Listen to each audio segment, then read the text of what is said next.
Le président Laurent Gbagbo a mis Ibrahim Zigui dans le problème. Quand il faut le dire. Il a parlé de Zigui à Songon, il a mis Zigui dans le problème.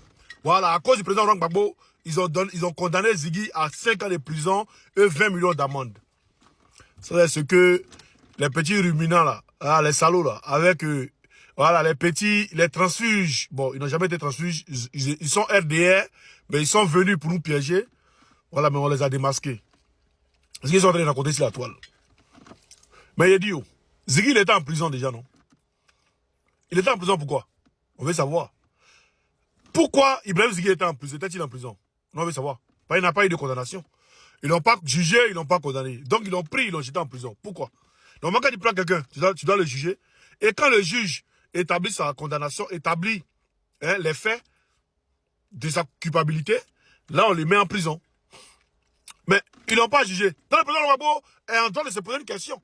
Et moi, 1000 fois, il a fait une publication pour dire, si vous ne pouvez pas les juger, libérez-les. Donc c'est moi aussi, il y a mis Zigui dans le problème. Le président Gbagbo sort et il parle de Zigui. Le RDS, sachant que le monde entier va écouter ce que le président Gbagbo dit, et les gens vont se poser des questions pour savoir, mais qu'est-ce que le jeune a fait et puis il est en prison? Pourquoi depuis il n'y a pas de condamnation? Les gens vont aller vérifier le truc de Zigui. Donc voilà comment il sort une condamnation.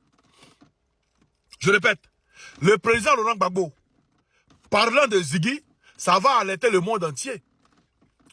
Qu'en Côte d'Ivoire, les cyberactivistes, nous, comme nous disions, qu'en Côte d'Ivoire, quand tu es cyberactiviste, tu vas contre le pouvoir en place, on te met en prison. Pourtant, ceux qui sont du pouvoir en place, les cyberactivistes qui sont du pouvoir en place, eux, ils peuvent insulter, ils peuvent tuer, ils peuvent même se dire qu'ils sont terroristes, ils peuvent même soutenir les terroristes et ils n'ont rien.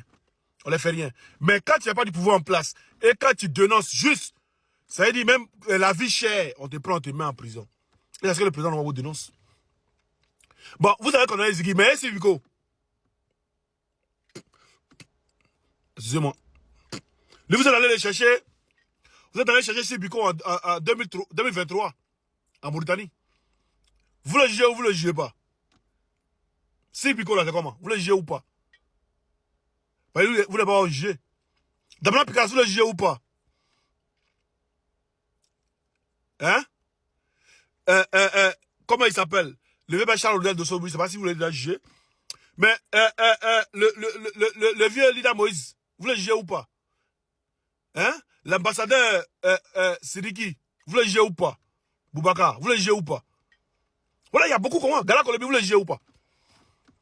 Donc, quand le président va parler de Zigui, voilà comment une condamnation sort. Parce que les gens vont aller fouiller ces Zigui. Qui est Ibrahim Zigui? Et pourquoi il a été arrêté? Les gens vont aller fouiller. Et vont voir que c'est pas possible. Si c'est pas en Côte d'Ivoire. Voilà comment une condamnation sort. Hein?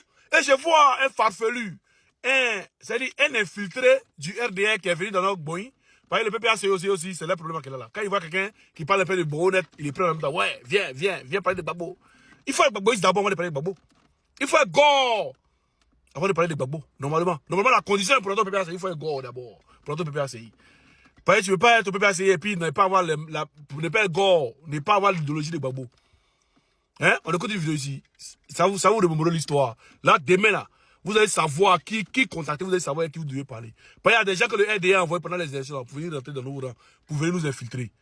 Écoutez cette vidéo bien. Aujourd'hui, Gbagbo est comme les enfants qui ont grandi au village et qu'aujourd'hui ils sont en Europe. Ils ont peur de se retourner au village parce qu'ils disent qu'il y a des sorciers là-bas, ils vont les manger. Chablé Boudé a préparé pour toi dans la même prison. Simon Evé Gbagbo a lutté avec toi pendant des années. Aujourd'hui, tu es devenu leur victime. Toi, tu ne leur as rien fait. Eux, ils sont tes victimes. Du moins, tu es devenu leur victime. Depuis quand une victime devient un leader, quelqu'un qui est toujours victime de tout, comment il peut être votre leader? Comment il peut avoir des solutions pour vous? Quelqu'un qui est toujours victime. Il est victime de Guillaume Soro. Il est victime de Blaise Compaoré. Maintenant, à ce petit morpion, à ce petit menteur qui est en Suisse, qui est en France et qui veut savoir qu'il est en Suisse, qui veut mentir aux gens pour dire qu'il est en Suisse là.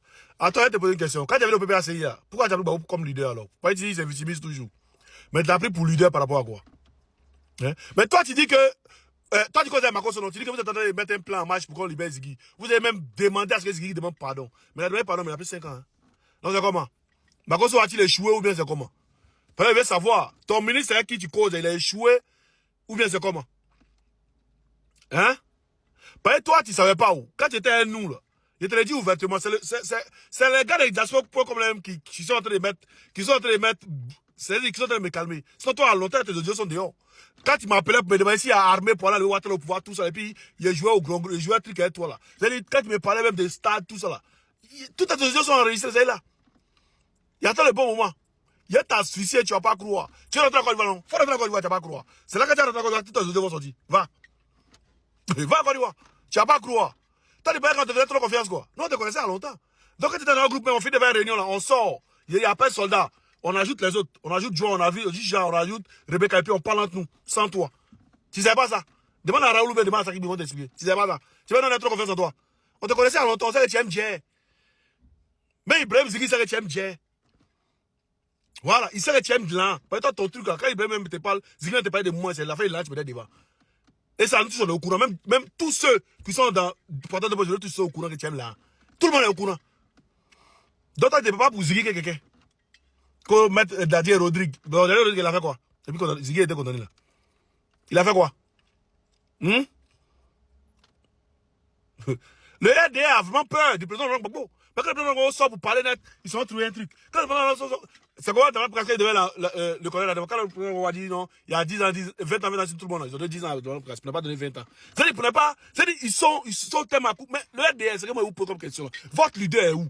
Ben c'est ça. Notre leader, il est sorti. Mais où votre leader, là, il est où? Votre leader, là, il est où? Dites-nous, c'est tout ce qu'on veut savoir. Hein, Abemi, Atarami, Adolami. On veut savoir où est votre leader. Il faut qu'il sorte. On ne veut pas accepter qu'un mort dirige la Côte d'Ivoire. Jamais de la vie. Voir Kadhafi, vous allez faire sortir pour enterrer. Des pléantins, quoi. C'est-à-dire des gros chats. Vous êtes des gros chats, vous, là. Vous êtes des gros chats. C'est le président Laurent Gbagbo seul qui vous fait trembler comme ça. C'est-à-dire qu'il n'est même pas qu'il est assis, il vous fait trembler.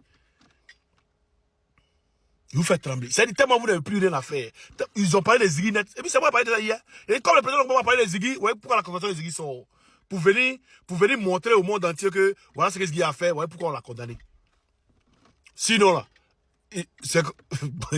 donc vous écoutez aussi mort. Quand c'est pas vous écoutez vous tous vous avez les chiens. Hein? Tous les communicants RDL, les gars qui sont, bon, tous les communicants RDL là, les soi-disant opposition là, vous avez nos chiens en fait. Ça veut dire que quand vous prenez comme ça là, ça vous prenez pour vous parler. Ça quand vous ne parle pas là, vous êtes tous des bobos. Hein? Les soi-disant communicants de l'opposition, mais qui est affilié au RDL là, qui mangent grâce à la crasse du RDL, qui mangent grâce au miel du RDL là. Nous n'est pas pareil comme vous. Nous n'est pas pareil comme vous. Nous on est dignes. Nous, demain, là, c'est soulever notre tête haute. On marché dignement. On n'a jamais été corrompu. On n'a jamais pris 5 francs du RDR. C'est ça que ça dit. Famille, par exemple, dans tout le groupe, on est ensemble avec Biyaka, aussi, dit toujours.